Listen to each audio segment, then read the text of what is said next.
So there's shape and there's sugar content. Can you select for flavor? Solveig Hansen can talk to you about this. That's been a big part of her PhD project. But one of the things about beets that we've been most interested in is flavor.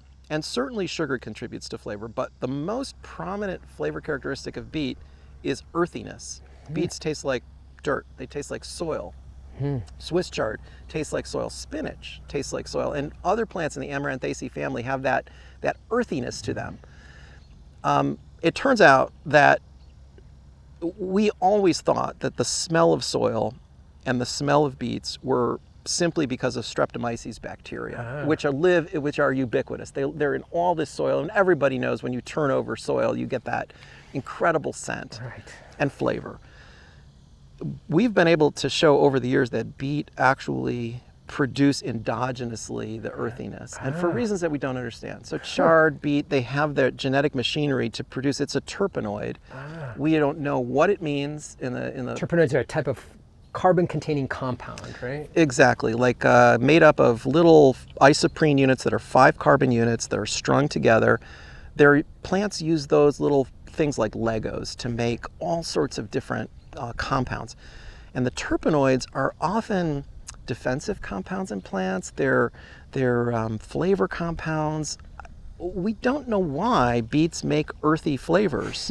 One of our hypotheses is that microbes, which we do know make them, transferred the genes into beet through a horizontal gene transfer for reasons that we don't know. Could be an accident. Could be an accident. It could be some other, that's right. But nevertheless, they produce earthiness.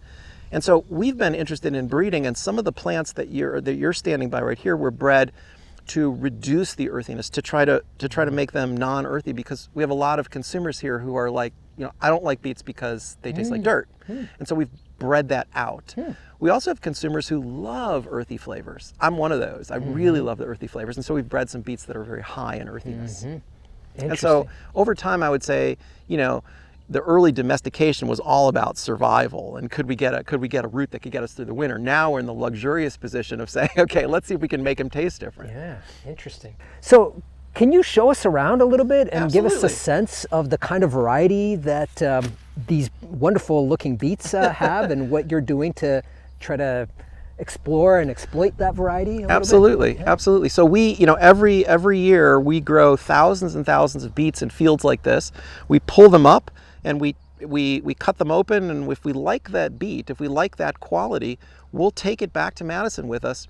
We'll chill it, and then we'll cross it with another beet that we like, or we'll cross it with its own kind. You'll chill it, and you will grow it to the seed stage. We'll grow it to the seed stage, and we do that in the greenhouse actually. So we talked about biennialism, and the fact that these are biennials.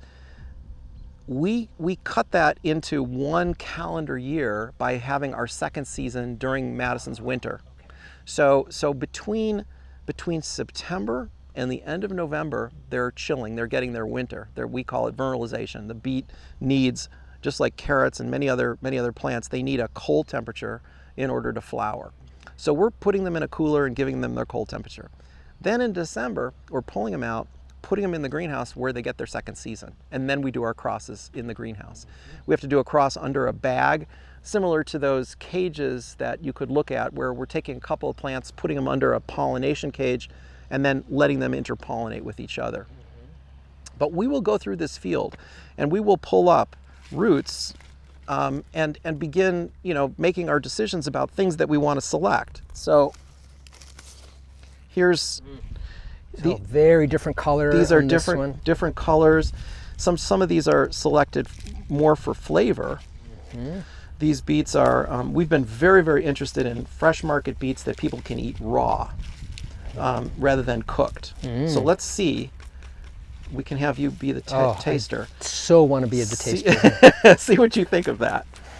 But it's pretty too, isn't it?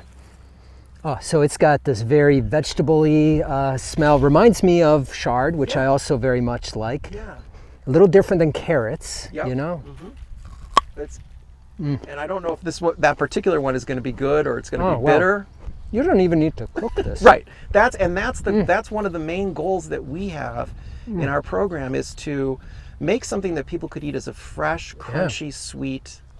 This is so much better than a carrot, I have to say.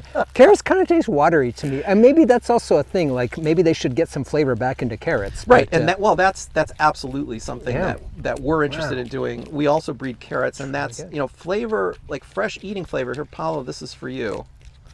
You can give this one a try. I don't know if you would like this, but you can give it a try. Our producer Paulo is going to take a bite right now. So, but this is really good. I'm glad you like it. Yeah, I feel like that's a big part of what we would like to do. And so the restaurant chain Sweet Green, which is around the country, it's a salad place.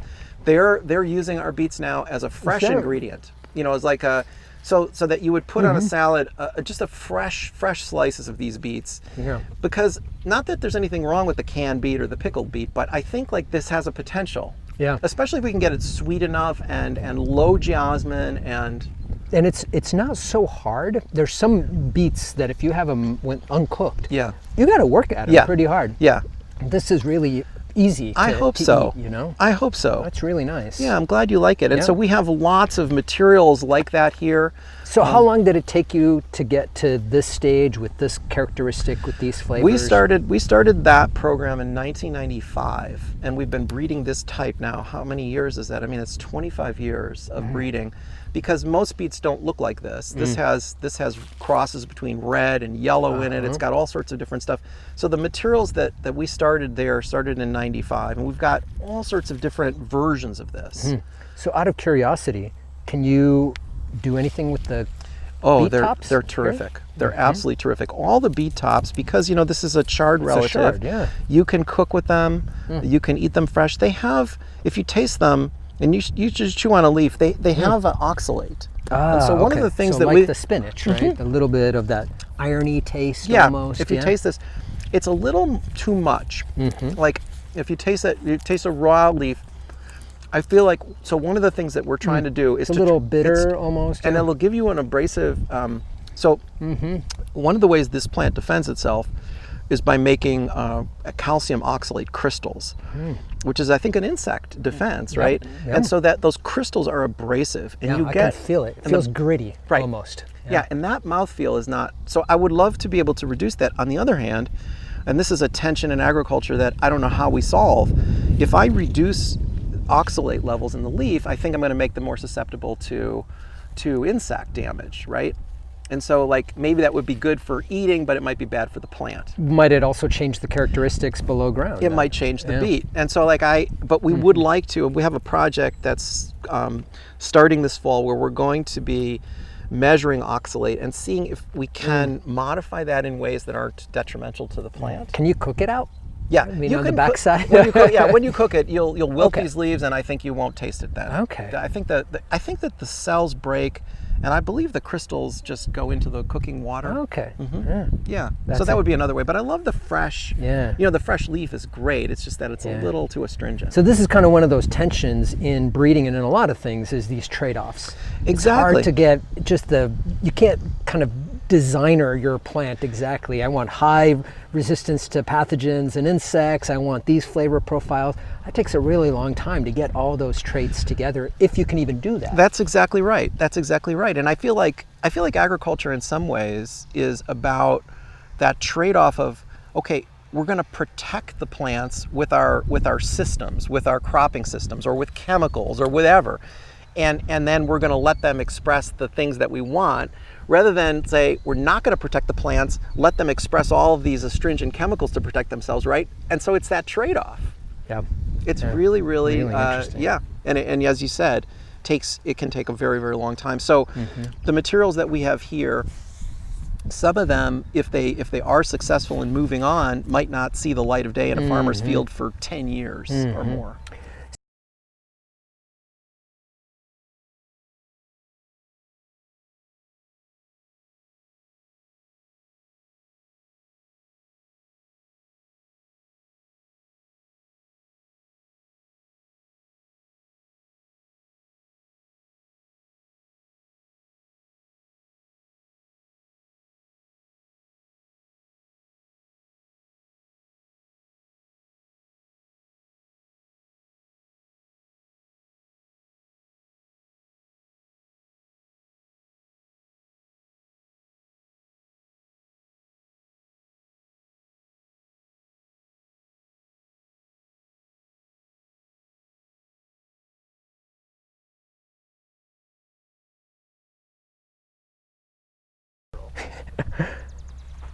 You're a natural. And you're answering them so well, like you've done this before, Irwin.